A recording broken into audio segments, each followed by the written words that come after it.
Low scoring ম্যাচে হৃদকম্প বাড়িয়ে দেয়া এক জয়। ডালাসে ১২৫ রানের টার্গেট তাড়া করে শ্রীলঙ্কাকে ২ উইকেটে হারিয়ে বিশ্বকাপের শুভ সূচনা করেছে বাংলাদেশ।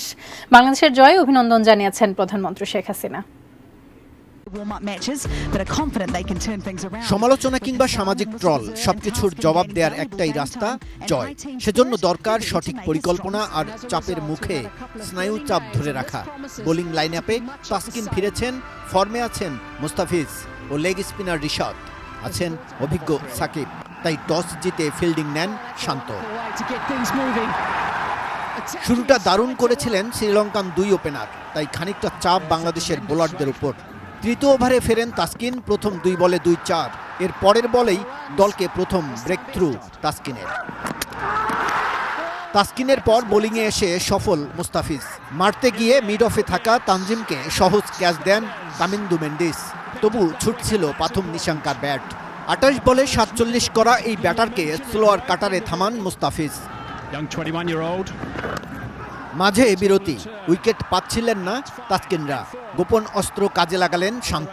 বাজিমাত লেগ স্পিনার রিশাদ হোসেনের। পরপর ২ বলে উইকেট নিয়ে লঙ্কানদের মাথায় বাজ ফেললেন রিশাদ। পরের ওভারে আরও ১ উইকেট নিয়ে লঙ্কানদের বড় রান সংগ্রহের স্বপ্নে জল ঢালেন এই লেগ স্পিনার। সাকিব ও মেহেদির পর তৃতীয় বাংলাদেশি স্পিনার হিসেবে বিশ্বকাপে এক ইনিংসে ৩ উইকেট নেন ম্যাচের সেরা রিশাদ। এরপর তানজিম, তাসকিন ও মুস্তাফিজের নিয়ন্ত্রিত বোলিংয়ে ৯ উইকেটে ১২৪ রানে থামে শ্রীলঙ্কা। জয়ের মঞ্চটা গড়ে দিয়েছিলেন বোলাররাই। তবে কঠিন উইকেটে জয়ের জন্য স্নায়ু চাপ ধরে রাখাটা চ্যালেঞ্জ ছিল টপ অর্ডার ব্যাটারদের। সেখানে আবারও ব্যর্থ সৌম্য, ফেরেন ০ রানে। তানজিদ ও শান্ত দ্রুত আউট হলে সংকট বাড়ে টাইগারদের। সমালোচনার জবাব দেওয়ার মোক্ষম সুযোগ কাজে লাগালেন লিটন দাস। তাওহিদ হৃদয়কে সঙ্গে নিয়ে গড়লেন ৬৩ রানের জুটি। ২০ বলে ৪০ রানের ঝড়ো ইনিংসে তাওহিদ হৃদয় টানা ৩ ছক্কা মারেন।